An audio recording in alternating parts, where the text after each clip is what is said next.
እዚህ ፊርማ በላይ አንድ አሳሳቢ ጉዳይ አለ። አሳሳቢው ጉዳይ ካይሮን አስፈንድቋል፣ ካርቱምን አስደስቷል። ነገሩ አሳሳቢ የሚሆነው ለአገር ወዳድ ኢትዮጵያውያን እንጂ ለብልጽግና ገዢዎች አይደለም። ይህ የአዲስ አበባ ገዢዎች ከካይሮ ሰዎች ባላነሰ የደከሙበት ጉዳይ ነውና የስራቸውን ውጤት አግኝተዋል። ዶናልድ ትራምፕ ሰሞኑን የጻፉት ደብዳቤ ደህና መንግስት ቢኖር ኖሮ ሰልፍ የሚያስወጣ ህዝብ የሚያስቆጣ ጉዳይ ነበር። ሆኖም የሚቆጣም ህዝብ እንዳይኖር የሚናገርም ሰው እንዳይታይ ያደረገው አገዛዝ አስቀድሞ የሸጠውን አገር በችርቻሮ የመቀራመት እቅድ ሲመጣ ቃል አልወጣውም። የዶናልድ ትራምፕ ደብዳቤ ለግብጽ ተጽፎ ለአብይ አህመድ አለቆች በግልባጭ የተነገረ ነው። የአሜሪካው ፕሬዚዳንት እኒያ ኢራንን የደበደቡት ቬንዙዌላን የወረሩት ከም ትሪእዎ ዘለኹም እንታይ እዮም ዝብሉ ዘለዉ ኢትዮጵያውያን ደብዳቤ ናይ ዶናልድ ትራምፕ ናብ ግብጽ ዝሰደዳ ማለት እዩ ናብ ፕሬዚደንት ዓብዱልፈታሕ አልሲሲ ዝሰደዳ ዶናልድ ትራምፕ ጥዑይ መራሒ እንተዝኸውን ነይሩ ኢትዮጵያ ጥዑይ መራሒ እንተዝህልዋ ነይሩ ኣብ ከቢድ ዝኾነ ጭንቀት መሃለወት ኢሉ ከምቲ ሃገር ዝፈቱ ኢትዮጵያውያን ሃገሮም ዝፈቱ ጭንቀታት ሂቦም ዕብድብዳት ሂቦም ዘሎ ብልጽግና ብዛዕባ ሃገር ዝግደስ ነይሩ እንተዝኸውን ዕብድብድ ክብልን ላዕልን ታሕትን ክብል እንተረኣየ እዚ መራሒ ኣብ ኢትዮጵያ ዘሎ ግን ይብሉ ኣለዉ ብጀካታ ኩርሱ ኣብ ኢትዮጵያ ዘሎ ተሸይጣ ዘላ ሃገር ብዛዕባ ዝጭነቐሉ ጉዳይ ከም ዘይብሉ ኢና ንርኢ ኢሎም it really bothers ንብዙሓት ኢትዮጵያውያን ዘገርም እዩ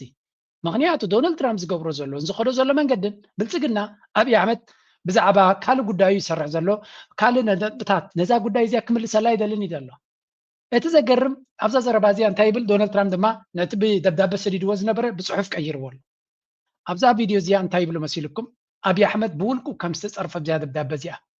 የሰላም ኖቤል የማልሸለም ከሆነ ለዓለም ሰላም አልጨነቅም የሚሉት ሰው ስለ ኢትዮጵያ ብሔራዊ ጥቅም፣ ስለ አባይ ወንዝ፣ ስለ ህዳሴ ግድብ አንዳች አደጋ ያለውን ደብዳቤ ሲጽፉ የግብፁን ፕሬዝዳንት አደናንቀው ከአንተ ወገን ነኝ የማለት ያህል አወድሰዋቸዋል። የሱዳኑን አልቡህራንን እንደ መሪ ጠቅሰዋቸዋል። አብይ አህመድን እንደ ሱዳኑ ሽፍታ ሄሚቲ እንኳን የቆጠሯቸው አይመስልም። ይልቁንም አለቃቸውን የኤምሬትሱን መሐመድ ቢን ዛይድ እንታይ እስከ ኣብዛ ደብዳቤ እዚኣ ኣነ ኸማን ከይጠቐስኩዋ ዝሓለፍኩ ነይረ እዚኣ ማለት ፎርማሊቲ ገለ መሲልን ዘይጠቐስኩዋ ነይረ እንታይ ገይሩ ኣብታ ደብዳቤ እቲኣ ንመራሒ ናይ ግብፂ ዓብደልፈታሕ አልሲሲ ብሽሙ ጠቒሱ ይዛረብ መራሒ ናይ ሱዳን እውን ይጥቀስ መራሒ ናይ ሱዳን ኖርማሊ ኣብ ኢትዮጵያ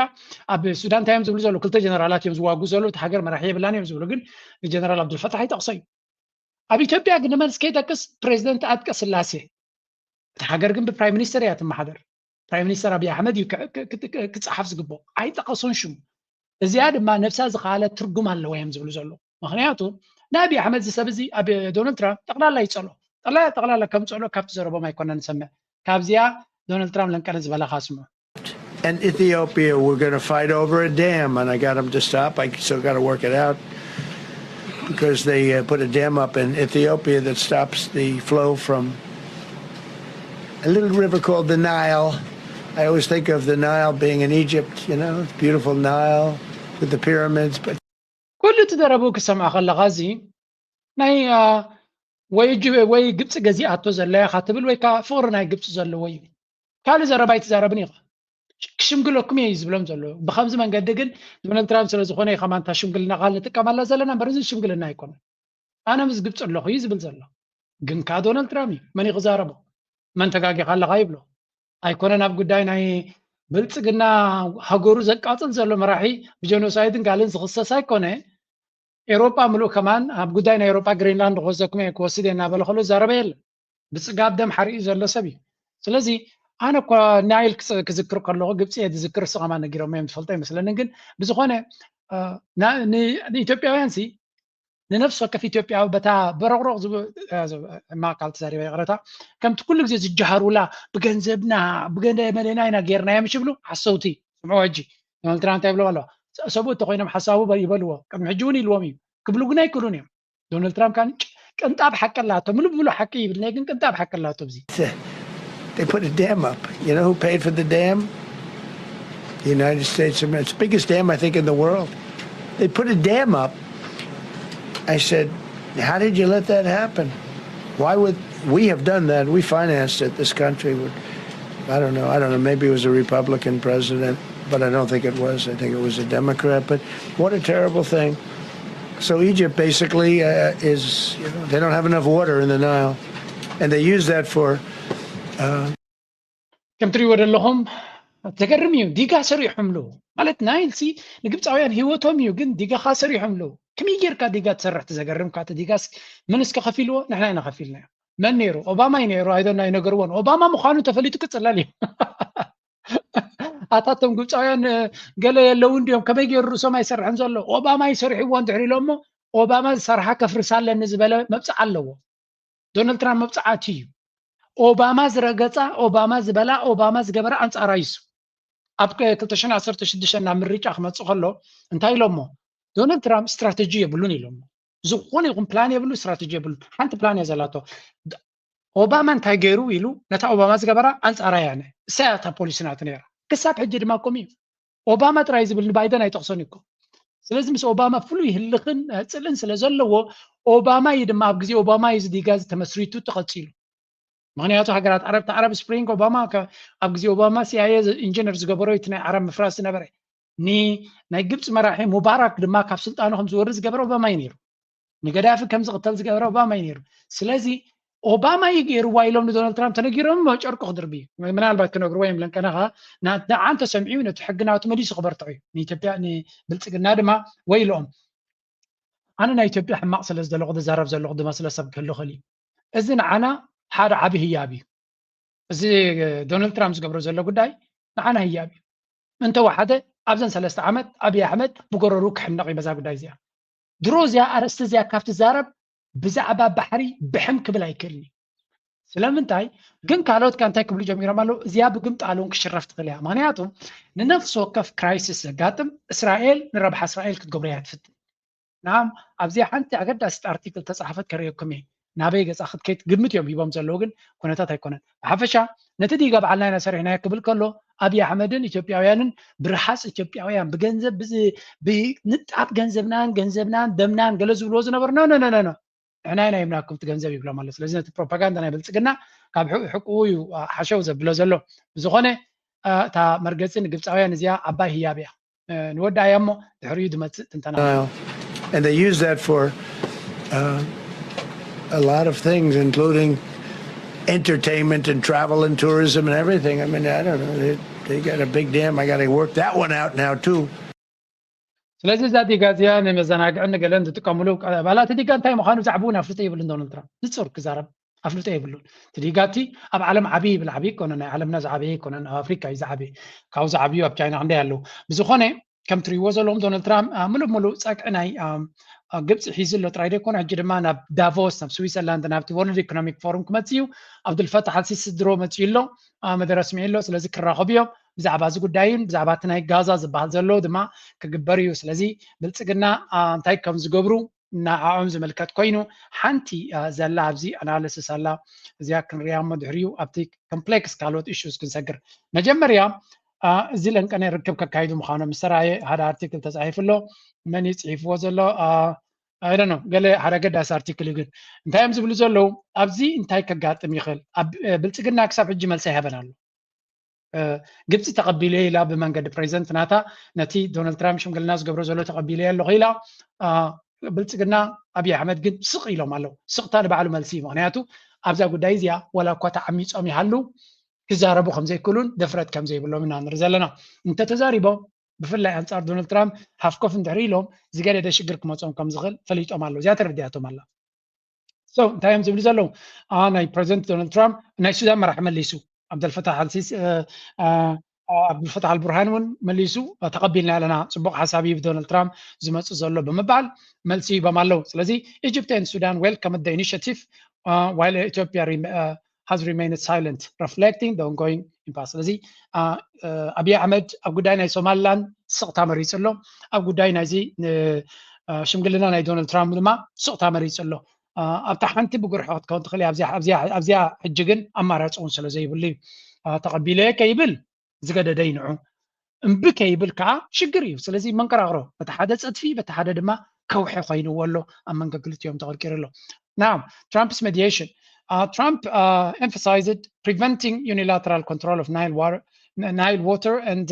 avoiding military conflicts. ስለዚ እንታይ ይብላ ኣሎ ዶናልድ ትራምፕ ነዚ ማይ እዚ ናይ ኒል ማለት እዩ ብፍላይ ናይ ኢትዮጵያ ማንም ሃገር ክትቋፀሮ የብላን ይብላ ኣሎ ዩኒላተራል ማለት ኢትዮጵያ በይና ካብ ዓዳ ስለ ዝብገስ ንሕና ኢና ቁፅፅር ዘለና ዝብልዎ ከምኡ ዝበሃል የለን ይብሎም ኣሎ ካልእ proposed a technical, fair, and transparent negotiation process with strong US monitoring. ታቀንዳ ገዳሲ ታብዚ ሓያል ናይ ኣሜሪካ ቁፅፅር ዘለዎ ሽምግልና ርትዓዊ ግልጽነት ዘለዎ ሓዊ ምምቕቓል ናይቲ ማይ ኣጠቓቕማ ናይቲ ማይ ክብል ከሎ ግን ታቐንዲ ኣሜሪካ ክትቋፀሮ ክትክእል ኣለዋ ግብፂ ድማ ከመይ እያ ትብል ባዕልና ክንቋፀሮ ከይብላ ኣይከኣልን እዩ ስለዚ ኣሜሪካ ክትቋፀሮ ኣለዋ በሃልቲ እዮም ምክንያቱ ንሳቶም ነቲ ናቶም ኣፒል ወይ ናቶም ስነ መጎት ማይ ሂወት እዩ ብዘይ እዚ ማይ እዚ ድማ ሂወት የብልና ናብ ግብፂ እዮም ዝብሉ ሽዑ suggested Ethiopia could generate electricity while ensuring predictable water flows for Egypt. ስለዚ ኢትዮጵያ ኤሌክትሪክ ክትጥቀም ትኽእል እያ ኖርማሊ ናይ ኤሌክትሪክ ዲጋ ፀገም ኣይኮነን ምክንያቱ ማይ ይወስድን እዩ ካብቲ መንጫዕጫዕታ ጥራይካ ኤሌክትሪክ ትገብር ስለዚ ግን ስቲል ቁፅፅር ስለዘይብሉ ኢትዮጵያ ግብፃውያን ስጋት ኣለዎም ግብፃውያን ድማ ካብዚ ሓሊፎም እውን ካሕሳ ናይዚ ኩሉ ዲጋ ክግበር ከሎ ዘጋጠመና ዕንወት ካሕሳ ክወሃበና ኣሎ ክብሉ ጀሚሮም ንጉስ እንተርእየሲ ጥራዕ ይመፀኒ ከም ዝበሃል ንጉስ ኣብ ጎኖም ከም ዘሎ ስለ ዝፈለጡ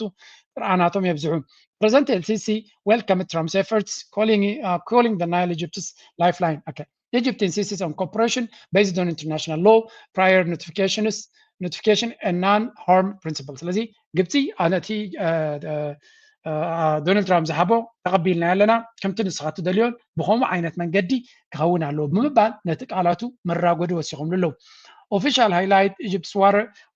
water deficit. Okay, እዚ ዳ ሓንገፍ ናይ ኢትዮጵያ ከንታይ ትመርገፂ ኣብዚያ ንሽተሪ ራጡ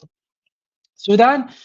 ማሺ ንሱዳን ማሺ ምክንያቱ ናይ ግብፂ ረብሓ ንሱዳን ስለ ዘርባሓ ሱዳን ኣብ ካልእ ጉዳይ ሃገራን ካልኣን ስለ ዘለዋ እቲ ግብፂ ትብሎ ዘላ ይዋፅኣ ናይ ንዓና ኩሉ ግዜ ግብፂ ኣብ መወዳእታ ነቲ ማይ ትረብሓሉ ዝያደ ስለ ዝኾነት ግብፂ ሱዳን ኣብ መንጎ እያ ዘላ ስለዚ ግብፂ ንስኹም በልዎ ንሕና ጎንኹም ኣለና እቲ ማይ ናባና ክመፀና ስለ ንደሊ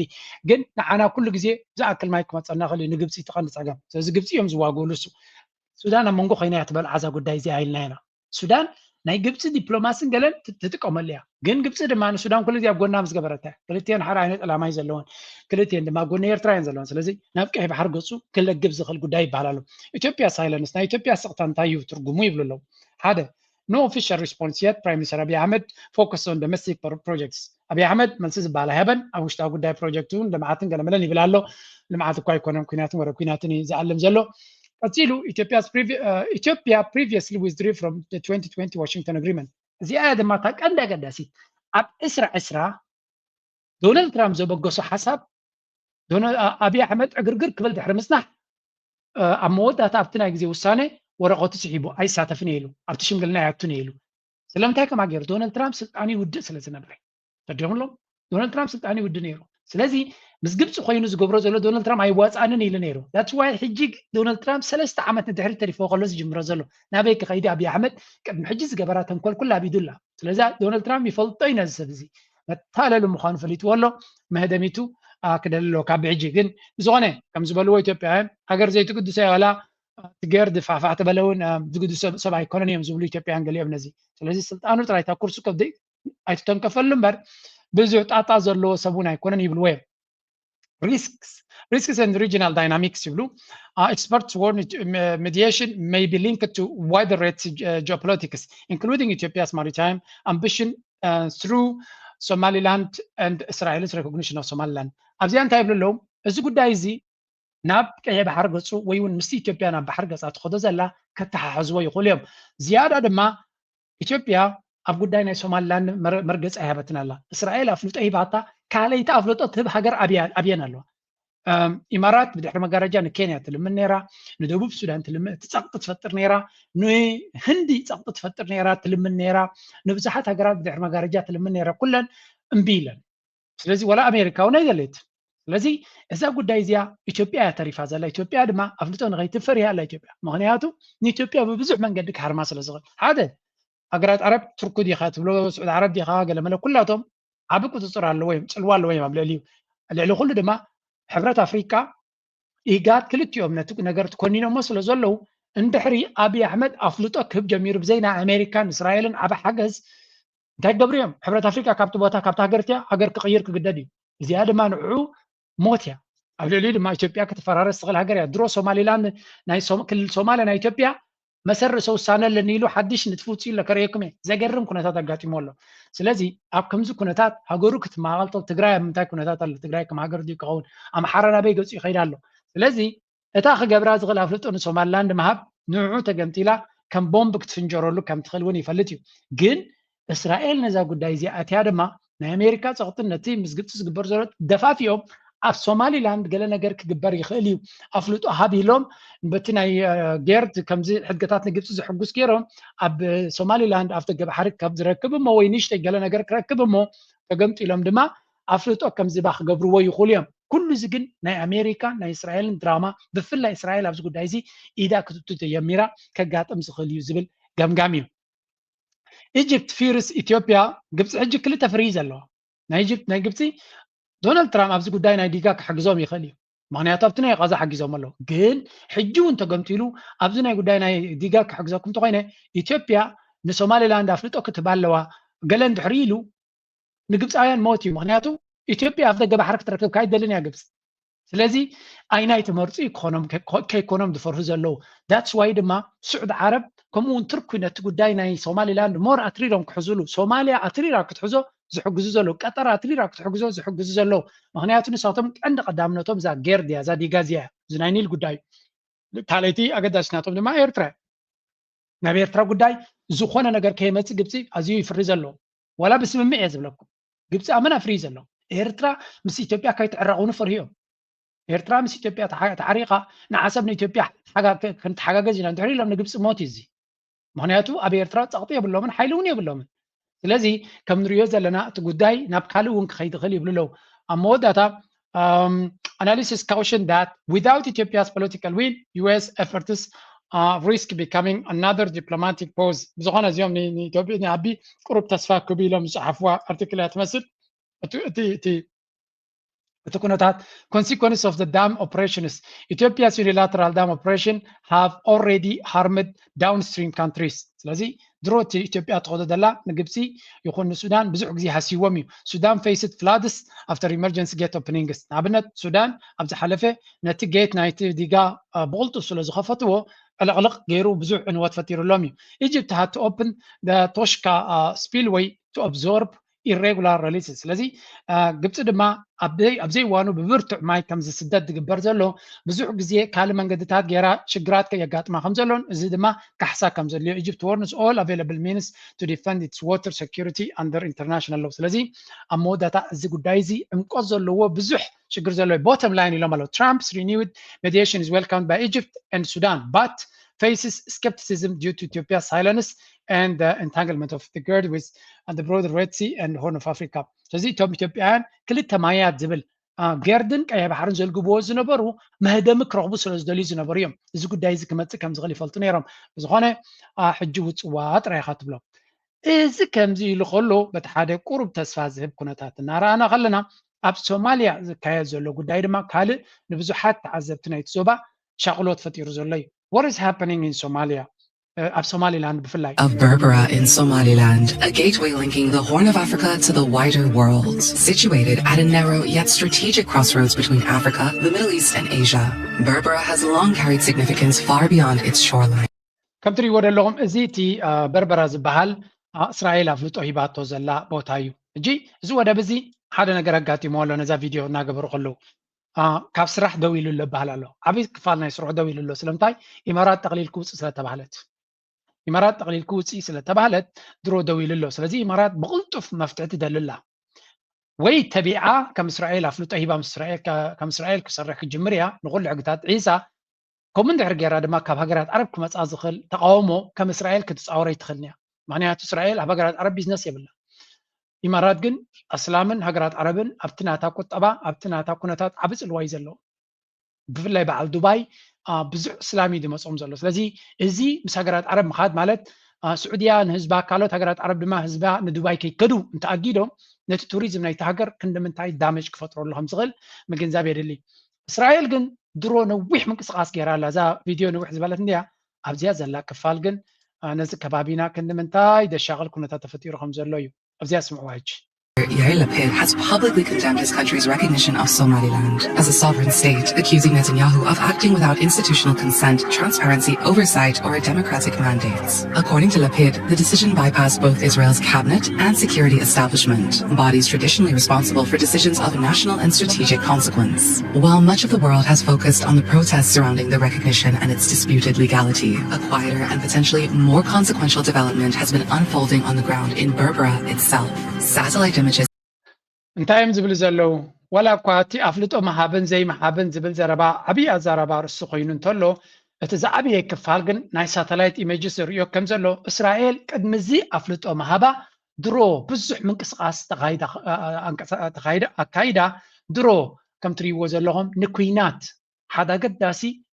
ወታደራዊ ቤዝ ሃኒፃ ንኩናት ዘድልያ ኩሉ ኣዳልያ ከም ዘላን ንዓቢ ድራማ ንዑቲ ድዩ ንኻልእ ድዩ ድራማ ናይ ኩናት ክትገብር ድልውት ከም ዘላ እዮም ዝነግሩ ዘለዉ ስለዚ እስራኤል ነዚ ኣፍልጦ ዝሃበት ሃንደበት ዘይኮነ ብድሕሪ መጋረጃ ነዊሕ ክሰርሕ ከም ዝፀንሐት ብሽፋን ናይ ኢማራት ማለት እዩ ኩሉ ዘድልያ ትገብር ከም ዝነበረትን እዚ ትሪእዎ ዘለኹም ስምዖም ዳሃን ክሳዕ ክንደይ እዚ ጉዳይ እዚ ንቀርኒ ኣፍሪካ ሓደጋ ክፈጥር ዝኽእል ኩነታት Satellite images and open source intelligence reveal a deeper truth. Somaliland is a testing ground for another Israeli plan. Using a multi-layered strategy of influence, Tel Aviv is hiding behind a curtain, waiting for the right moment to strike at the heart of the Horn of Africa.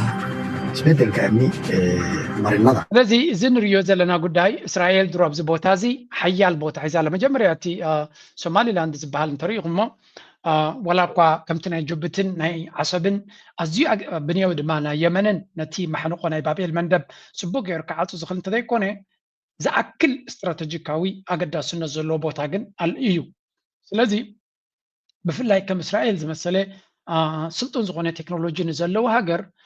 ነዚ ቦታታት እዚ ንምቁፅፃር ዓብዪ ኣኻእሎ ክበዝ ዝኽእል እዩ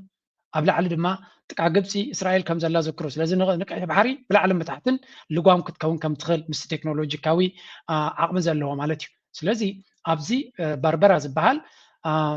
ኢማራት ሽፋን ሂብዎም ብዙሕ ወታደራዊ ምንቅስቃሳት ይገብሩ ከም ዝነበሩን ዓብዪ ምድላው ገይሮም ከም ዘለውን እዩ ዝንገር ዘሎ ሃገራት ዓረብ ቱርክ በሎም ስዑድያ በሎም ዝኸድዎ ዘለዎ ምንቅስቃስ ነዚ ስለ ዝርዩ ዘለው እዮም ኩላቶም ቀጠሮም በሎም ብዙሕ ምንቅስቃሳት ዝግበር ዘሎ እዚ ኢማራት ዝበሃል ሃገር ስኢልካ እንደገዲፍካዮ ንእስራኤል ሓፍ ኣቢሉ ኮፍ ከብለልካ ዝኽእል ቶርጃን ሆርስ ይብልዎ ልክዕ ከምዚ ኢማራት ዝብል ከምዚ ፈረስ ብዕንጨይቲ ዝተሰርሐ ዝመስል ሓንቲ ናይ ግሪክ ዛንታ ኣላ ንፀላኢኻሲ ህያብ ትቦም ኣብቲ ውሽጢ ህያብ ግን ፀላት ወታደራትካ ኢቲኻ ክትቦም ከለኻ እሞ ደቂሶም ከለዉ ተንስዮም ሳቶም ነቲ ዓዲ ከቃፅልዎ ከሎ ማለት እዩ ልክዕ ከምኡ ድማ እቲ ኢማራት ዝበሃል ክመፅእ ከሎ ጉልባብ ናይቲ ተኸዲኖሞ ዘሎ ውሽጦም ናይ እስራኤል ሓይሊ ከም ዘሎ ኣብዚ ሶማሊላንድ ድማ ንነዊሕ እዋን ንሶም ብጉልባብ ይኸዱ ነይሮም እቲ ኩነታት ድማ ሶማልያ ሕጂ ናይ ግድን ሓገዝ የድልያ ኣሎ ስለምንታይ ሓገዝ የድልያ ኣሎ ናይ ሴኪሪቲ ሃጓፍ ኣለዋ ብዙሕ ግብረ ሽበራዊ መጥቃዕቲ ብዙሕ ዓሌታዊ ኣካይዳ አልሸባብ ዝበሃል ኣሎ ካልኦት ኣለው ባይ ዘ ወይ እቲ አልሸባብ ዝበሃል ለንቀነ ሓደ ነገር ተረኺቡ ነይሩ ኣብኡ ግርቢ ዝብለኩም እዚ እስከስምዕዎ እዚኣ እታ ኢትዮጵያ ትበሃል ሃገር الحوس رئيس محدار زلوا زوبا بونتلاند كابتوم أبتا زوبا استتحزو 53 أبلاد داعش زخونو تواقاتي دارقا فرقهم إيتيبياويان مخانم أفليتا سرحيت رشبرا بونتلاند إيتيبياويان إلو بشمن سئلن زتغسوم 26 تواقاتي ناي داعش أبقات محبر ومراخويتات أوت إلا اتم تواقات داعش مخانم زتقلت أول قسبات أو آخرنا وكبابي المسكات دحر وقع كم استتحزو حلتات تا بونتلاند أفليتا مالو حلتات بونتلاند داعش أب المسكات نحد عمد كواغو كم صنحون داعش دما أب كباب حد عبيت عرضات حيزو كم زلن حبيرم حيركان أب المسكات نزركب داعش سعيرم تسرحيت أب مودعتا ኣይገርመኩም ግን እቶም ሰባት እንታይ ናጎድ ረኺብና ዘለና ኣታ እዚኣቶም እኮ ንዓኒ ኤርትራ ብግብረ ሽበራ ፋንድ ትገብር ኢሎም ዝኸስዋ እኮ ማለት ንሕናሲ እንታይ ክንገብር ኣለና ነዚ ሃገር እዚ ኤክስፖዝ ንምግባር እዚኣቶም ብቪድዮም ብስእልን ብሽምን ዝተታሕዙ ምስ ዳዓሽ ምስ ኣይሲስ ትዝኸፈ ግብረ ሽበራዊ ሓይሊ ዝበሃል ምስኡ ዝሰርሑ ዘለው እዮም ናው ምስ ዳዓሽ ዝኣክል ይሰርሑ እንተለውሲ ምስ RSF ኣይሰርሑን እዮም ኢሉ መን ክግምት ይኽእል ምክንያቱ ዳዓሽ ነብሱ ዝኻለ ሰይጣናዊ ትካል እዩ ኣብኡ ክሰርሑ ዝኽእሉ እንድሕር ኮይኖም ኣብቲ ናይ ኢትዮጵያ ትካል ኣብቲ ናይ ኣብ ሱዳን ዘሎ ዳዕመ ሰሪዕ ምስኡ ክንምንታይ ክሰርሑ ዘይክእሉ ብገንዘብ እቲ ሃገር ናይ ገንዘብ ፍቅሪ ኣብ ኢትዮጵያ ዘሎ ሪኢኹም እዮም ፀገማት ዘሎ ናይ ገንዘብ ባህጊ ዘሎ ስለዚ ኣይኮነም ምስ ዳዓሽ ምስ ካልእ ክሰርሑ ዝኽእሉ እዮም ስለዚ ኢትዮጵያ ንሶማልያ ርግኣት ንኸይትረክብ እቲ አልሸባብ ዝበሃል አልሸባብ ኣብ ሶማልያ ሽግር ዝፈጥር ብዙሓት ወታደራት ናቱ ካብ ኢትዮጵያ እዮም ዝመፁ ኢትዮጵያውያን እዮም ብገንዘብ ዝቁፀሩ ማለት ስለዚ እቲ ገይም ናይ ብሓቂ ዘገርም እዩ ስለዚ ሶማልያ ሓደ ካብቲ ነዚ ዝህንድስ ዝነበረ ኢማራት ስለ ዝኸውን ክኸውን ኢሎም ስለ ዝግምቱ ነቲ ቦታ ናይ ኢማራት እንድሕር ኣውፂኻዮም ሓጓፍ ክተርፍ የብሉን መን ክትትለካ ቅራይቦም ኣብዚ Defense cooperation agreement with Qatar after ending UAE security ties. Somalia has signed a new defense cooperation agreement with Qatar just days after formally ending all security and defense arrangements with the United Arab Emirates. According to Somalia's state-run news agency SANA, the agreement was signed in Doha by Somalia's Defense Minister Ahmed Mualim Fiki and Qatar's Deputy Prime Minister and Minister of State for Defense Affairs, Sheikh Saud. ከም ትሪእዎ ዘለኹም እዚ ጉዳይ እዚ ብጣዕሚ ኣገራሚ እዩ ኢማራት ዝበሃል ኣብቲ ሴኪሪቲ ናይ ሶማልያ ብፍላይ ነቲ ፀጥታ ባይ ዘ ወይ ነዚያ እንታይ ይብልለው ሶማልያ መንግስቲ ሶማልያ ሚኒስትር ምክልኻል ናይ ሶማልያ ምስ ናይ ቀጠር ናይ ዲፈንስ ኮኦፐሬሽን ተፈራሪሙሎ ምስ ግብፂ ናይ ዲፈንስ ኮኦፐሬሽን ውዕል ኣለዎ ምስ ቱርኪ ዓብ ናይ ዲፈንስ ኮኦፐሬሽን ኣለዎ ሕጂ ድማ ምስ ስዑድያ ኣገዳሲ ናይ ዲፈንስ ኮኦፐሬሽን ክገብር እዩ እንታይ ማለት እዩ እዚ ምስ ኤርትራ ከምኡ ነይርዎ እዩ ኤርትራ 10,000 ከምኡ ድማ 5,000 ክልተ ግዜ ብዙሓት ብቁዓት መንእሰያት ዝኣክል ወታደራዊ ስልጠና ሂባ ዝሃበቶም እንታይ ገይሮም መስከሎም ኢማራት ፋሕፋሕ ከም ዝብሉ ገይራቶም ኣብ ትሕቲ መርሕነት ናይዚ ሓሰን ሼክ ንዑ ኣገዲዶምን ገለን እቶም ምልምል ወታደራት ያቶም ፋሕፋሕ ከም ዝብሉን ውፅኢታዊ ስራሕ ከም ዘይሰርሑን ገይሮሞም ሕጂ እቶም ተሪፎም ዘለው ትርኩ ተሰልጥኖም ወታደራት ኣለው ግን ቁፅፅርካ ስለ ዘለዎ ኣብለዎም እዞም ኤርትራ ዝገበረቶም ግን እቲ ንሶማልያ ኣዝዮም ኣገደሲ ዝነበሩ ፋሕፋሕ ከም ዝብሉ ገይሮሞም ሕጂ ግብፂ ዝኣክል ገለ ከሰልጥን እዩ እቲ ኢትዮጵያ ዝበሃል ድራማ ንመፍጠር ያው ዘሎ ከም ዓቃብ ሰላም ኮይና እትይሎ ግን ድራማ ጥራይ ዝፈጥር እንታይ እስከ ይብልለው ግብፂ ሶማልያ ብቀጠር ባጀት ናይ ዲፈንስ ናታ ሓገዝ ክረክብ እዩ ምስ ተባሃለ ብልፅግና ዘውፅኦ ቪድዮ ራዩ እዚ Qatar Defense Pact, a calculated risk in the Horn. In a bold but precarious pivot, Somalia has swapped security guarantors, exchanging the patronage of the United Arab Emirates for a new defense pact with Qatar. This realignment is less a demonstration of sovereign strength and more a high-stake gamble that risks trading one form of external dependency for another, while entrenching the Horn of Africa's regional divisions. Hi, I'm Aaron Damto, and this is an vaccine for Qatar formalized a defense cooperation agreement. እንታይ እስከ ይብልለው ኣይሓፍሩን እዮም እዚ ሶማልያ ጌራቶ ዘላ ሓደ ሶማልያ ሉላዊ ሃገር እዩ ዘዋፅኦን ዘይዋፅኦን ዝፈልጥ ሃገር እዩ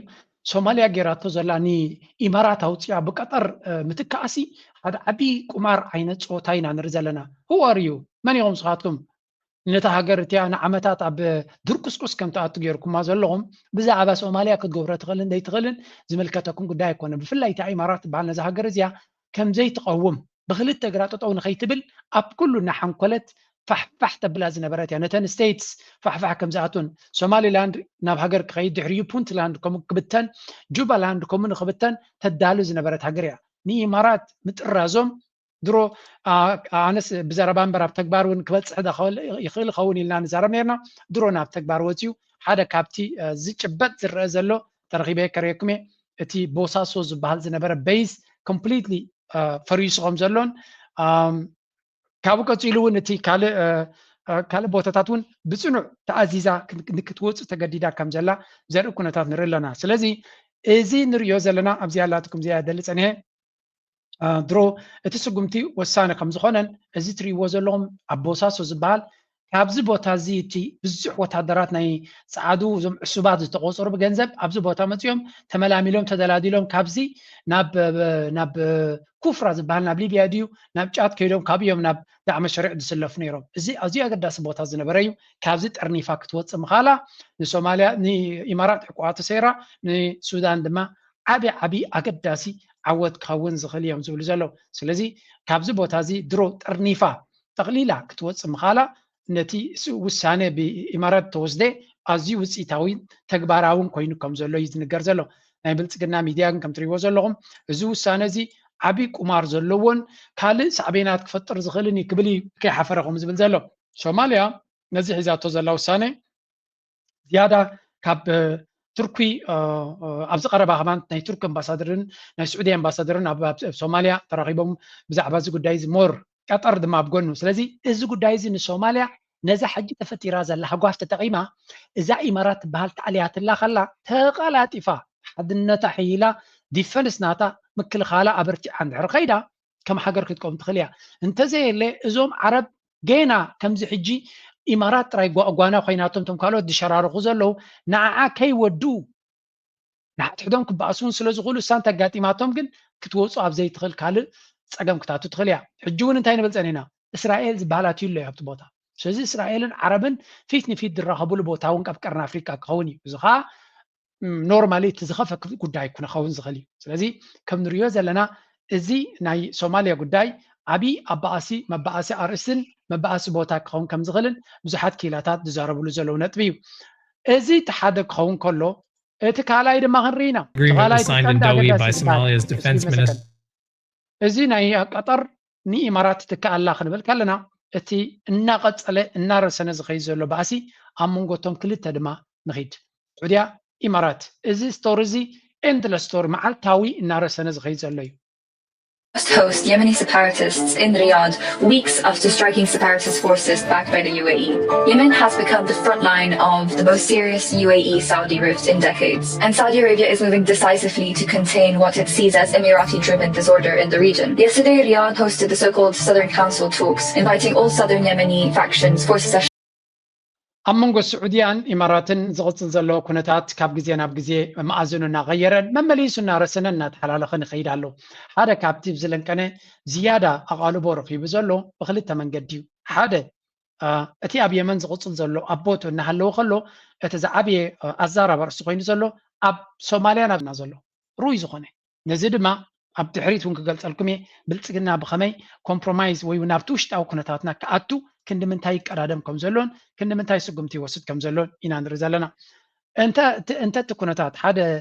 ናይ ኢትዮጵያ ኤክስፐርት ወይ ጀዋር ዝበሎ ለንቀነ ስምዑ ወስክ ጉዳይ አይደለም አሁን ይሄ ኢትዮጵያና ኤርትራ ጉዳይ አይደለም አሁን ይሄ ኢሳያስና አብይ ጉዳይም አይደለም አሁን we are part of a bigger game እኛ አሁን ጥይት ሆነናል ሞግዜሮቹ የውጭዎቹ ናቸው የመዋጋት ያለ መዋጋት ውሳኔ ራሱ ያብይና ኢሳያስ አይሆንም ከእንግዲህ በኋላ የመዋጋት ያለ መዋጋት ሰላማዊ ማውረድ ያለ ማውረድ ከእንግዲህ በኋላ ከቁጥጥራችን ውጪ ወጥቷል ሉዓላዊነታችንን አሳልፈን ሰጥተናል አጀንዳ ይዝብል ዘሎ ጀዋር መሐመድ አባይናክ ሚዲያ ምልእቲ ትሕዝቶናታ ሪአክት ገይሩላሎ ቢኒ ከይትኩም ራይዋ ፕሊዝ ደግፍዎም ነቶም በአማርኛ ቪዲዮታት ዝገብሩ ዘለው ንቀንደል ሚዲያ ክኸውን ይኽእል እዩ ከምኡ ድማ ባይናክ ካልኦት እውን ተሓፍትና ሽማሃቡኒ ታ ሓንቲ ዋዕሮላ ሓፍትና እውን ከምኡ በአማርኛ ቪድዮ ትገብር ሓግዝዎም ሳቶም ምክንያቱ እቲ ቃልሲ ብኩሉ መንገዲ ክኸውን ስለ ዘለዎ ኣብዚ ጀዋር እንታይ ዝብል ዘሎ ንቢንያም ኣቆጢዕዎ እዩ ምክንያቱ ኤርትራን ኢትዮጵያን ክልተን ልኡላውነተን ሸይጠን እየን እዚ ኩናት እጃ ኣብ ኤርትራን ኢትዮጵያን ዝብል ዝበሃል ዘሎ ኤርትራን ኢትዮጵያን ጉን ኣይኮናን ዝውስና ይብል ኣሎ ኣብሶሉት ራቢሽ እዚ ጉሓፍ ዘረባ እዩ ግን ስለምንታይ ይብሎ ኣሎ ጀዋር ይርዳእኒ ያን ስለምንታይ ይብል ኣሎ ምክንያቱ ሂ ናቱ ኮር ኦዲየንስ መን እዩ ናቱ ቀንዲ ዕላማ ህዝቢ ሰማዕናቱ መን እዩ ኢትዮጵያውያን እዮም ንኢትዮጵያውያን ክእምን እዩ ዝፍትን ዘሎ ንኤርትራውያን ክእምን ኣይኮነን ስለዚ ፖለቲካሊ ክትሪኦ ከለካ ጀዋር ንምንታይ ከም እብል ኣሎ ደገፍ ናይ ህዝቢ ኢትዮጵያ ክረክበሉ ዝኽእል ስለዚ ንክልትዩ ሳይድ ገይሩ ክዛረብ ከሎ እቲ ታክቲክ ክርዳእና ኣለዎ ፅሪ ኢልካ ንጀዋር ክንፀርፎ ወይ እውን ከነዳኹም ኣለና ማለት ኣይኮንኩም ጀዋር ተቃዋሚ ናይ ብልፅግና እዩ ናይ ኣብይ ኣሕመድ እዩ ስለዚ ኩሉ እቲ ዝጥቀመሉ ንኤርትራ እንተደጊፉ ድገፍ ናቱ ኣብ ኢትዮጵያ ቦታ ክህልዎ ኣይኮነን ስለዚ ኢንሰንቲቭ ናቱ ምክንያት ናቱ ሪዝኒንግ ናቱ ካበይ ድመፅእ እንተተረዲዩካ ስለምንታይ ይዛረብ ኣሎ ክትርዳእ ክትክእል ኣለካ ስለምንታይ ትስጉምቲ ይውሰድ ኣሎ ተሰቅለሉ ስለዚ እንታይ ይብል ኣሎ ኣብይ ኣሕመድ ዝእውጆ ኩናት ይኹን ወይ እውን ዘይእውጆ ኣብ ኢዱ ይኮነን 100% ኩሉ ሰብ ይሰማማዕ ኩናት ክእውጅ ዳይእውጅን ንሱ ዝቋፀሮ ነገር ኣይኮነን ናብ ኤርትራ ከም ዘይኮነ ይፈልጥ ግን ኤርትራ ተባዕ ሃገር እያ እንድሕር ኢሉ ሽዩጥ ናይ ኤርትራ ሽዩጥ ናይ ግብፂ ስለ ዝብልዎ ናቱ ለጂቲመስ ተቐባልነት ይኹን ኣኽብሮት ኣብቲ ፖለቲካ ናይ ኢትዮጵያ መሪሱ ናይ ብጓና ስፖንሰር ዝኸውን ተባሂሉ ከድማ ኣይክልኒ ስለዚ ንክልትየን ሃገራት ናይ ኤርትራ ከም ዘይኮነ ናይ ኢትዮጵያ ከም ዘይኮነ ኣክት ክገብር ኣሎ ቀንዲ ዕላምኡ ግን ኢትዮጵያውያን መራሒኹም ብዝተገዝአ እዩ ዝብሎም ዘሎ በዚኣ ተረድዋ ነዚኣ ሰሚዑ ብዙሓት ኤርትራውያን ኦቨር ሪኣክት ክገብሩ እየ ዊ ዶንት ኬር ጀዋር እንታይ ይብል ብዛዕባና ኣገዳሲ ኣይኮነን ጀዋር ንዓቢ ፀገም ስለ ዝኾነ ንሕና ንጀዋር ኣጆኻ ኢና ንብሎ ገለ ኢኹም እጅ እንታይ ክትብሎም ጀዋር ብዛዕባ ኤርትራ እንታይ ሓስብ ንፈልጥ جوار اب سلطان مسيو بو كرسي حيزو كسا تدلاديلو بلاناتون ኤርትራ ዝገብር ነው ደቂስና ደና አንጽበ ሕጂ ብልጽግና ካብ ሎሚ ንጽባሕ ኩናት ገብረ የሊ ፍቅር ስለዘሎ ንዓና ዘገድሰና ንብልጽግና ዘውድቁ ጥራይ ንብልጽግና ንሕና ኢልናዮም ዘይኮና ብነፍሶም ጸላዕቲ ሽግር ዝፈጥረሎም ዘሎ ንጀዋር ናብነት ኣሜሪካውን ሽግር ይፈጥረሉ ዘሎ ስለዚ ኣብ ሃገሩ ዝዲድዎ ኣብቲ ዝቕመጠሉ ዘሎ ድማ ሰላም ከልይወሎ እዚ ስለምንታይ ከም ይብላሎ ተረዲና ነቲ ኩነታት ብዚ ሰፍሕ መልክዕ ክንሪዮ ኣስፊዕና ክንጥምት እየ ዘተባብዕ ዘለኹ ሕጂ ኣብይ ኣሕመድ ኣብ ውሽጢ ዓዱ ኣጋጢምዎ ዘሎ ኩነታት ድማ ክንርኢና ንሱ ብዛዕባ ልኡላውነትን ገለን ይዛረባሎ ተጋሩ ድማ ኣብዚኣ መስምዑ መለ እናበልና ክንውድዎን ክነላዕሎን ዘለና ህዝቢ ዘሎ ኣይመስለን ምክንያቱም ክንዲ ዘኮለስኩ ኢደይ ተነኸስኩ እንዲ ዝበሃል لو زنق ساسي يا العلل كان يرفت مجمرة مو أبزو سومنسي فلك عتمال زوجة نعم الجنرال برهان نقاش ود مدن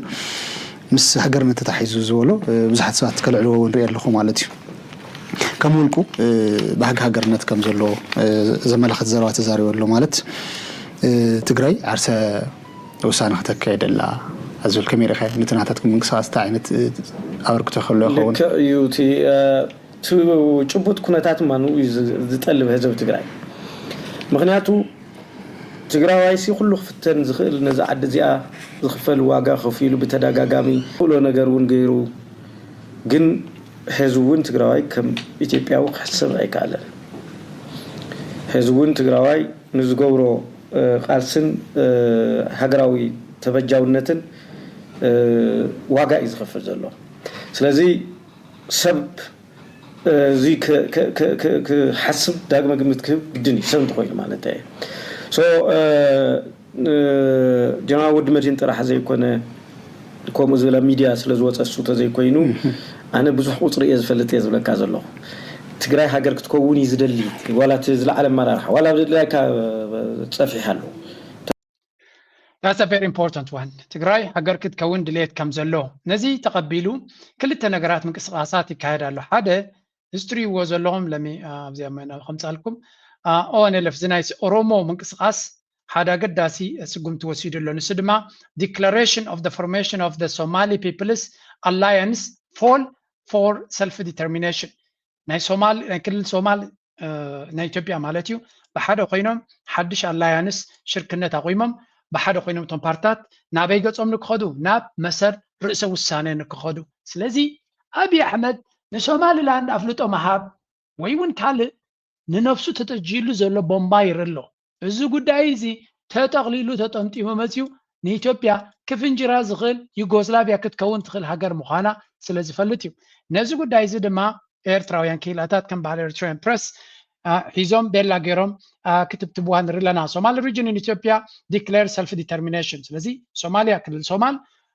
مسر سوسانة نابو قصنا عن كيدنا زبل أواجه وتعمله زها the first step to full independence مجمريا من عصنت مسر سوسانة كم تدلي خاطك على هريو ريفرندم تكايد هريو دما ناب ملو نعصنت تخيل مالتي من الصومال كتصم برده يكونس نعطهم حجركو قبريه مزدليو جهان تايو أبزي تايم زبل زلو أبي إثيوبيا زلوا زوباتات حجركو هنا زدليا نعبنت تجراي حجركو هم بحق خمسة لو كاب جنرال كسمعوا صنيكم ولا أبرها ممر أبرها دما بزي سفح ملكة كزارة بصني أب أورومو لومي 4 كيلو سلة تقاصروا ناي أوروما كم هجرنت تحت ما جرى جاسر لو بقلت قل أي زارة بولونيا Somali region درو تبغى صوتات وسيدو زلوا كم زي ناي أودس مالت تقولوا تاتوني قلتي زعبوا بزح كزارة بعيد لنا جامبيلا زبال زوبا مالتيو معناته معراب سوداني مس إثيوبيا زرخب يبلو من درجة إثيوبيا دم درس ساعتهم ينترفوتي زي نسأجاتهم ترى كوينو إثيوبيا درس ساعتنا زبل سمعت على لن كانت رئيسي جنبي لغك أصل كله سراويتنا يتبل سجنا هنا مثلا لذي استرس ساعنا هنا زبل سمعت على كابو أمحرا كونت إثيوبيا يوكو عصر زلجن أبزوان زك أسمعكم نسوا الناس سمعت على عفار وتهدروا كل تمناتهم نعبي خيرالو سلزاب عفارون سيريز وخونا مقصاص له Southern Nations region تغلوص أبيب كون خليو سيداما region كمرما بين شانغول زبال سلزي بزحات اللو بزح مقصاصات زلوم قال يوم أبصبغ درجة زلو ገሊኦም ድማ ንኣብነት ትግራይ ከም ሃገር ንክኸውን እቲ ተኽእሎታት ዝዓበየ እዩ ምክንያቱ ሓደ ሃገር ንክትከውን ቁጠባ ገለ መለ ክትብል ትኽእል ኢኻ መጀመርያ ዘድልየካ ወታደራዊ ዓቕሚ እዩ ምክንያቱ ሃገር ክኸውን እየ ክትብል ከለኻ ንሃገርነትካ ብቕልፅንካ ከተረጋግፆ ዘለካ እምበር ለሚንካ ጥራይ ኣይኮን ስለዚ ትግራይ ሓያል ዝኾነ ወታደራዊ ቅልፅም ኣለዎ ብልፅግና እውን ክደፍሮም ዘይከኣለ ስለዚ እዚ ሓደ እኹል ዝኾነ ድርዒ እዩ ኣምሓራ ሓያል ዝኾነ ወታደራዊ ቅልፅም ይሃንፅ ኣለዎ ስለዚ እዚ እውን እታ 4 ኪሎ ክትቋፀራ ተዘይክኢልካ ሃገር ናይ ምዃን ሕልሚ ከም ዘሎ ከም ፕላን ቢ ፍሉጥ እዩ እዚ ኦሮሚያ ከምኡ ዓፋር ናብኡ ገፁ ከይድ ኣሎ ሶማል ካብ ቀደም ወላ እኳ ከምኣቶም ኦርጋናይዝድ ንኸይኮኑ ኩሉ ግዜ ታርጌት ገይሮም ተዳኸምዎም እቲ ኩነታት ግን ናብኡ ገፁ እዩ ኣምሓራ ለንቀለ ምስቲ ዘለዎም ሓድነት ዘስምዕዎም ኣብዚ ምክንያቱም አማራ ሪጂናል አክተር ሆኖ መጥቷል በዚህ ምክንያት እነ ዘጋርዲያን ትላንት ሲያወሩ የነበረው ማን ነው አማራ እያሉ ኤርትራ የምትከሰስበት አማራ ምን አይነት ኃይል ቢሆን ነው ምን አይነት ተቋም ምን አይነት ድርጅት ቢፈጠር ነው እያሉ ትላንትና ሲሰሩበት ነበር ያው ዌልካም ቱ ዘ ኒው ኖርማል አማራውም ብዙ ዋጋ ካስከፈለው ከዛ ያረጀ የፈጀ አስተሳሰብ መውጣት አለበት የአማራው ሊቅ ናይዚ ዝሓለፈ ኤርትራ ኣፅዋር ሂባዶ ገለዶ ተባሂሉ ዝኽሰስ ዝነበረ ነቲ ክልል ኣምሓራ ነቲ ፋኖ ኣፍልጦ ንኽረክብ ተቐባልነት ንኽረክብ ዓብ ኣስተዋፅኦ ከም ዝገበረ እዮም ዝዛረቡ ዘለዉ እዚ እንታይ ማለት እዩ ኣብ ክልል ኣምሓራ ዝግበር ዘሎ ቃልሲ ወላ እውን ንኤርትራ ዝኸስስ ነገራት ኣለዎ እቲ ቃልሲ ናቶም ብዓለም ደረጃ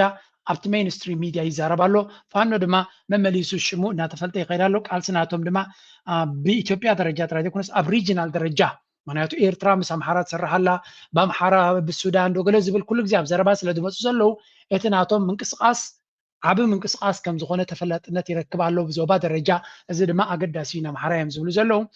ኤቭሪባዲ ግን እቲ ኣብ ሓድነቶም ዘሎ ፀገም ብዙሕ ስራሕ ዘድልዮ ምዃኑ ኢና ንርኢ ዘለና ስለዚ እዚ ካብ ኮነ ነቲ ፅምዶ ዝበሃል ታርጌት ገይሮም ብኩሉ መንገዲ ከውድቕዎ ዓጢቆም ተበጊሶም ዘለዉ ብፍላይ ካብ ትግራይ ዝብገዝ ዘሎ ሓይሊ እስኪ ክንሪኦም ክፍትን ሓደ ኣብዚ ዘሎ ኩሉ ግዜ ኣብ ሕማቕ ጥራይ ተንኮል ጥራይ ዝርከብ ሰብ ራማ ታይ ሕዚ እዚ ኩሉ ታይ ዝሽየጥ እኒአ ዝሕርጭ ኣዩ ኢሉ ፅሒፍሎ መሲልካ ዝሓውላ ንግዲ ዝበልዋ እዚኣ እያ ማለት ንግዲ ትኮይና ማለት ካብ ትግራይ ኩሉ ትሪኦ ዘለካ ካብ ትግራይ ተታሒሉ ምሰድ ብወገን ኤርትራ ጥር ትብል ነገር ትመፅእ ነገር የለን ካብ ትግራይ እዩ ዝኩሉ በቃ እንዳተፃዓነ ዝበል እንታይ ኢሉ እዩ ፅሒፍለይ ኣጋጣሚ ይከታተል ነይረ ኢሉ ኣብ ትግራይ ካብ ደጊም ዕፅዋን ክባን የለን ወደብ ከምድላይኩም ተጠቐሙሉ ትብል ናይ ሻዕብያ ጃህራ ብጣዕሚ ካብ ዝደንገፅ ኩሉ ሎሚ መረብ ውዒለ ካብ ዝዓዘብክዎ ብቪድዮ ሰደልካ ኣለኹ ኢልኒ እዩ ለይትን ቀትርን ጣፍ መዳበርያ ድኩዒ ፍርናሽ ስሚንቶ ተንዲኖ ይኹን ናይ ህንፃ መሳርሒ ብምሉእ ብዘይምቁራፅ ይሰግር ኣሎ ይብል ካብ ራማ ጀሚርካ ጠያቂ የብልካን ከም ዓቕምኻ ተሳግር ናብ ሻዕብያ ተሳግሮ ሕጂ እንታይ ዝብል ዘሎ እዚ መሲልኩም መጀመርያ the principle of ንግዲ ናይ ንግዲ መሰረት እንታይ እዩ supply and demand ይባል ቀረብን ጠለብን ኦኬ ቀረብን ጠለብን እዚኦም እዮም ቶም ንግዲ ዝፈጥሩ ሰብ ጠለብ ዘለዎ ገንዘብ ምስ ዘለዎ ጥራይ ድሌት ስለ ዘለዎ ጥራይ ኣብነት ኢትዮጵያውያን ዝብሎ ዘሎ በቲ ዘረባናቱ ተኸይድናዮ እቲ ጉዳይ እቲ ኤክስትራ ስሚንቶ እንተለዎም ኮይኑ ኤክስትራ ገለ እንተለዎም ኮይኑ ኤክስትራ ጣፍ ወይ ገለ እንተለዎም ኮይኑ ክሸጥዎ ንዕዳጋ ክደሊ ኣብ ኤርትራ ድማ ገንዘብ እንድሕር ኣሎ ኮይኑ ደናቢ ይኸይድ ኣሎ ንግዲ ድማ ብዶላር ኣይኮነ ዝካየድ ዘሎ ሜይ ብዶላር እውን ክህሉ ክእል እቲ ንግዲ ግን ብባጤራት ስለዚ እቲ ባጤራ ናቕፋ ብብር ይቕየር እንተሎ ተርዲኹም ኣለኹም ንብረት ዝተዛነቐ ንግዲ ስለ ዘሎ ጥራይ እዩ እንተዘየለ እንድሕሪ ኩሉ ሰብ ናቕፋ ጥራይ ንኣብነት እዚኦም ተጋሩ ጥራይ እዮም ዝሸጡ ዘለዉ እንድሕሪ ኢሉ ኩሎም ናቕፋ እዮም ዝቕበሉ ዘሎ ማለት እዩ እቲ ናቕፋ ሽዑ እንታይ ይገብርዎ ኣበይ ከጥፍዎ ስለዚ ወላ እውን እቲ ንግዲ ዳ መስለምታይ ትደሊ ጊቭ ኤንድ ቴክ ካብ ኤርትራ ብባሕሪ ዝመፅእ ክዳውንቲ ድዩ ካልእ ድዩ ነገራት ኣሎ ኤሌክትሮኒክስ ድዩ ገለ ኣብ ኢትዮጵያ ዝድለ ወላ ኣብቲ ግዜ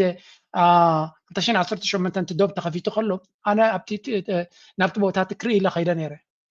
ኣብቲ ግዜ እቲ ካብ ኤርትራ ብዙሕ ክዳውንቲ ዝመፅእ ነይሩ ወይ እውን ካልእ ኤርትራ ኣብቲ ገባሕሪ ስለ ዘለዋ ካብ ደገ ዝመፅእ ነገራት ነይሩ ካብ ኢትዮጵያ ዝኸይድ ነገራት ድማ ነይሩ اوفر كاباسيتي زلهم بزاف فابريكات زلهم ويقلن تلهم نابنت كم سمينتو ديو كم تافدي قلملا بيرترا دلا زنبره ወይ ክብር ኢሉ ዝነበረ ነይሩ ንግዲ ድማ ኮሚ እንካን ሃባን ስለ ዘሎ ስለዚ እቲ ንግዲ ናይ ህዝቢ ስለዚ ሕመሞ እዮም ዝዛረቡ ዘለዉ እቶም ዝነግዱ ዘለዉ ግን ረብሓ ስለ ዘለዎን ትርፊ ስለ ዘለዎም እዮም ዝነግዱ ዘለዉ እምበር ንህዝቢ ኤርትራ ወይ እውን ነቲ ሓደ ሓሊ ይኮነን እንካን ሃባን ትርፊ ዘለዎ ኣብኢኻ ትነግድ ብዝኾነ ንግዲ እንኮላይ ዝሕመሞም ሰባት ኢና ንርኢ ዘለና በዚ ኮይኑ በቲ ነቲ ኩነታት ናባቶም ንገድፎ ኣብዚያ ለንቀነ ዝተገበረት ቪድዮ ናይ ኣወል ስዒድ ካብ ዘጋጠሙ ሓንቲ ኣገዳሲት ቪድዮ ከበኩም እየ ንዓይ ዝገረመትኒ ማለት እዩ ብዙሕ እንዲ ነይርዋ እታ ቪድዮ ከትኩም ክትርእይዋ ኢኹም እዚኣ ክፋል እዚኣ ግን ረይዋ ኤኣይ ዩኒቨርሲቲ ክንከፍት ኢና ይብላ ሚድያታትን ኤኣይን ድኽመት ስለ ዝፀንሖም ኣብ ናይ ሓበሬታን ኢንተርነትን ዓለም ተቐቢሮም ተሪፎም ኣለዉ ሕጂ ናባና ንመለስ ሓይልን ሮም ተሪፎም ኣለዉ የሱዳን ዝብል ዘሎ ሱዳን እዮም ተሪፎም ዘለዉ ናባና ኸ ሕጂ ናባና ንመለስ ሓይሊ ናይ ማሕበራዊ ሚድያን ኤኣይን ከምዚ እንተኮይኑ ንሕና ዝውንጨፍ ዘሎ ቴክኖሎጂ ብኸመይ ንጥቀመሉን ከም ኤርትራውያን ብኸመይ ኣምናትና መዓላ ነውዕሎን ምፍላጥ ኣዝዩ ከገድሰና እዩ ቆልዓ በሻሻ ድሮብ ኢትዮጵያ ናይ ኤኣይ ዩኒቨርሲቲ ክንከፍት ኢና ይብል ኣሎ ናይዚ ቀንዲ ግዳያት ወይ ታርጌት ድማ ምብራዝ ታሪክ ኤርትራን ድምፃውያንን ኣርቲስትን ይርከብዎም ስለዚ ኣታ ተሚልካ ዝፀናሕኻ ድምፃዊ እታ ስላዕ ናባኻ ትመፅእ ኣላ እሞ ብሓደ ድምፂ ኣይፋልበል ወራር ኤኣይ ብዝርዝር ከቕርበልካ እየ ሓዝ ወድሓው ቦይ አሁን ለመጀመሪያ ጊዜ የኤአይ ዩኒቨርሲቲ ልንገነባ ነው እና ለሚቀጥሉ 6 ወራት ስራዎቻችንን እንጨርሳለን ኣብዚ እዋን ንመጀመርያ ጊዜ ናይ ኤአይ ዩኒቨርሲቲ ክንሃንፅ ኢና ምናልባት ኣብ ዝቕፅል 6 ወርሓት ስራሕና ንውድእ ንኸውን ናይ ኤአይ ዩኒቨርሲቲ ክንፈጥር ከለና እንተወሓደ 1000 ተማሃሮ ክነመርቕ ኢና ካብዚኦም እቶም 100 ብመልክዕ ስኮላርሺፕ ካብ ወፃኢ ነዛ ቪድዮ እዚኣ ኣነ ሼር ክገብራ ዳልየ እያ ነይረ ዘየዳለኹላ ምክንያት ድማ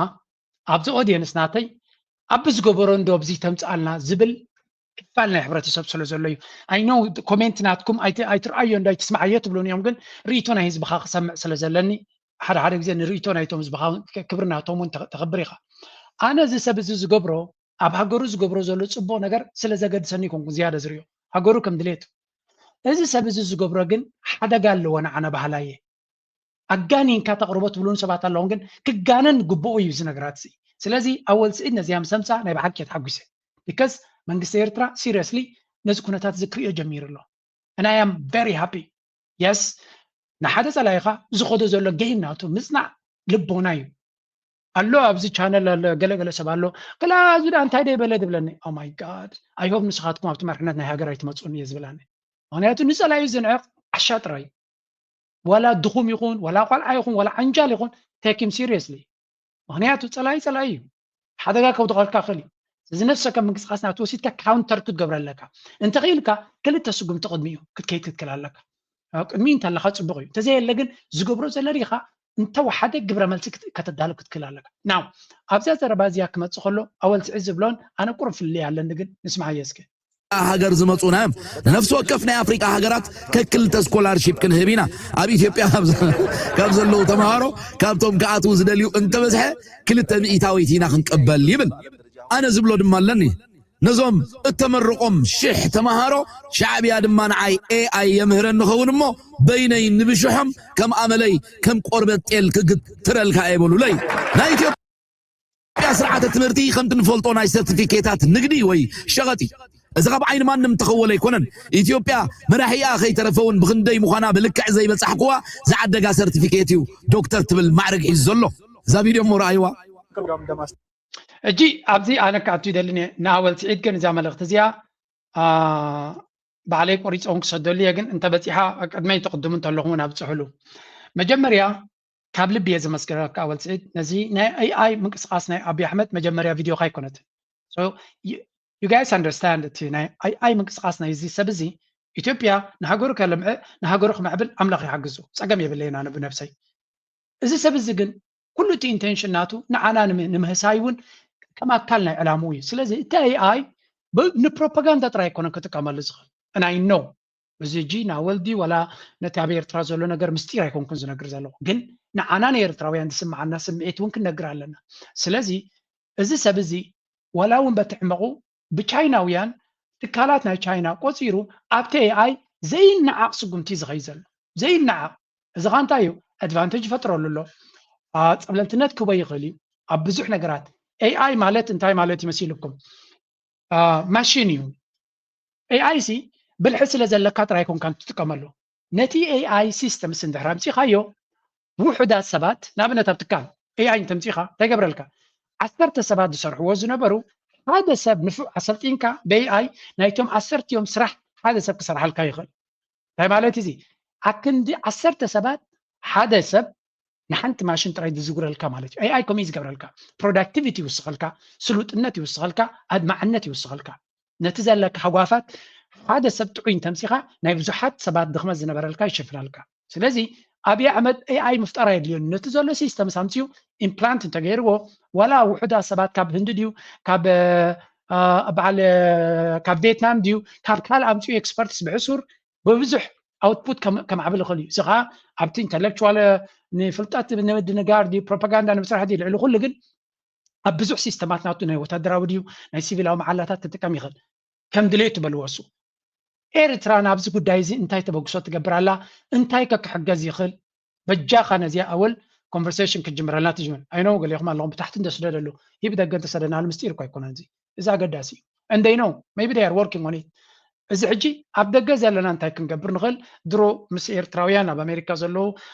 ምስ ናይ ዲያስፖራ ኤርትራውያን ኣብ ናተይ ቻነል ተዘሪብና ተበግሶታት ከም ዘሎ ነጊሮም ነይሮም ግን ዝያዳ ኣድማዒ ስራሕ ክንሰርሕ ክንክል ኣለና ኣወል እንታይ ዝብል ነፍሲ ወከፍ ዜጋ ዝብላ ኣብዚያ ንሽተይ ከስማዓኩም እያ ኣብታ ቪድዮ ከይድኩም ስምዕዋ እዛ ቪድዮ እዚኣ ናይ ብሓቂ ነቲ ዘሎ ፀገም ፅቡቅ ገይሮም ተረዲኦም ንህዝቦም ከምቁሑ ተበጊሶም ኣሎ ናይ ዲያስፖራ ሓይሊ ኣበርክቶ ክገብረሉ ዝኽእል ዳርጋ ብትእዛዝ ዝመስል መንገዲ ይመፅኡ ዘሎ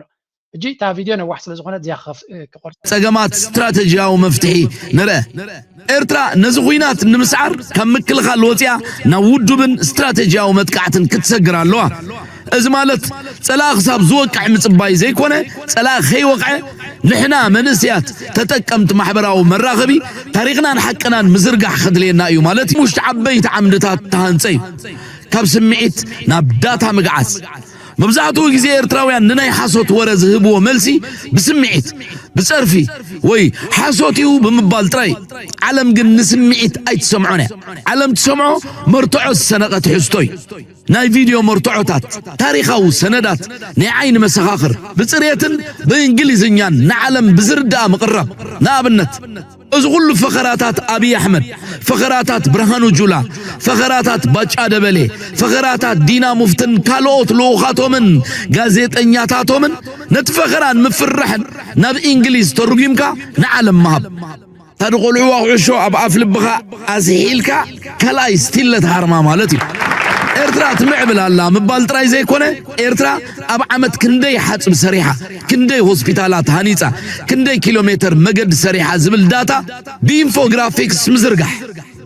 ናይዚ ክኢላታት ድማ ፃውዒት ከይተፀበዩ ባዕሎም ከም ዝትስኡ ምዕዳም ኣጅኹም ምባል ሕጂ እዚኣ ፅቡቕቲ ሓሳብ እያ ከም ትሪእዎ ዘለኹም ክንተሓጋገዝ ኣለና እዩ ዝብል ዘሎ ናይ ብሓቂ ፅቡቕ ሓሳብ እዩ እዚ ኩሉ ሰብ ኣብዚ ቻነል ምንዛረበ ፀናሕና ኢና ንነዊሕ እዋን ኣብዘን ዝሓለፈ ዓመታት ኣዋርሕ ክንብል ንኽእል ወይ ንስኹምና ቁሩብ ረሲዐያ ነይረ እዛ ዘረባ እዚኣ እምበር ቅድሚ ሕጂ እኮ ብብዙሕ ግዜ የተባብዕ ነይረ ኣብ ኤክስ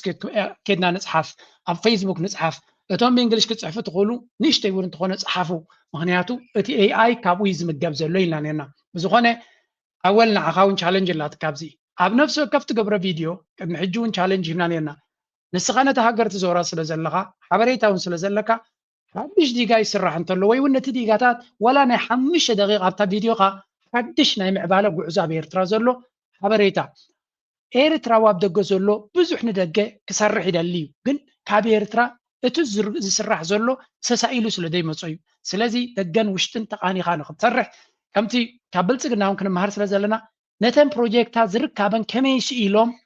ይህብዎም ነቶም ፕሮፓጋንዲስትስ ናቶም ፕሮፓጋንዲስትስ የብልና ንሕና ኣብ ኤርትራ ግን ሓደ ቲም ክህሉ ኣለዎ ስኢሉ ቪድዮ ቀሪፁ ነቲ ዘሎ ፅቡቕ ነገር ናብ ሚድያ ዘቕርቦ ሓበሬታ እንተደይሂብካዮ እቲ ሰብ ኣቦቱ ከድምዕ ዘሎ ሶርስ ሓበሬታ ክህሉ ኣለዎ ምንጭ ሓበሬታ ስለዚ ናይ ሓልሓለ ሕርሻ እንድሕር ኮይኑ ብፅቡቅ ተሳኢሉ ተተኻኢሉ ወላ ብድሮን ተሳኢሉ ፅቡቅቲ ቪድዮ ትመፅእ ናይ ማይ ነፍሒ ኮሌጅ ብድሮን ተሳኢሉ ፅቡቅ ቪድዮ ይመፅእ ናይ ዲጋ ከርከበትን ሕርሻው ዘሎ ተጣፊካ ብድሮን ተሳኢሉ ይመፅእ ከምታ ትብላ ዘለኻ ብሓበሬታ ክንማጎት ድሕር ኮይና እቲ ቪድዮታት ክወፅእ ክኽእል ኣሎ ኣብታ ናትካ ቻነል ወላ ሓንቲ ቪድዮ ኩሉ ግዜ ናይ ምዕባለ ጥራይ ተባሂላ ብቪድዮ ተሳእለ ጥራይ እንተትመፅእ እታ ህድሞን እታ ቻነል ንስኻ ተውድላ ዘለኻ ንብዙሕ ሰብ ከም ምንጭ ሓበሬታ ስለ ዝኾነት ንዓወሲዱ ሰብ ኣብ ምዝርጋሕ ኤርትራዊ ሕማቕ ኣይኮነን ናይ ብሓቂ ንፍዕ እዩ ስለዚ እዚኣ እንካን ሃባን ተንበሃል ዓቢ ለውጢ ክመፅእ ምኻለ ምክንያቱ ጅምር ኣቢለልኩም ነይረ እዚ እቲ ብልፅግና ነናይ ክፋል ናይ ኤርትራ እዩ ዘይሃርም ዘሎ ሓድነት ኤርትራውያን ሕልሚ እዩ ሃይማኖታውን ቀቢል እዚ ኤትኒካውን ሓድነት ኣለና ዝብልዎ ኤርትራ ሓሶት እዩ ኢቭን ነቲ ሓድነት ናትና ኢቭን ነቲ ካርታ ናትና ባዕሉ እናቀረፀ ንምብልሻው ክንምንታይ ርሕቀት ይኸይድ ኣሎ እዚ ድማ ነቲ ኢንተርኔት ብከምዚ ዓይነት ኣርቲክልስ ይመልኦ ስለ ዘሎ ንሕና ልዑል ጥንቃቐ ጌርና ክንቃለስ ኣለና እዩ ዝብል ዘሎ ኣወል ተቐቢልና ካለና ኣይሆብ ንስኻ ድማ ነተን ንብለን ዘለና ማዕረቲ ኩሉ ኤክሰለንት ስራሕ ትሰርሖ ዘለኻ ሓበሬታ ፀገም ናይ ሓበሬታ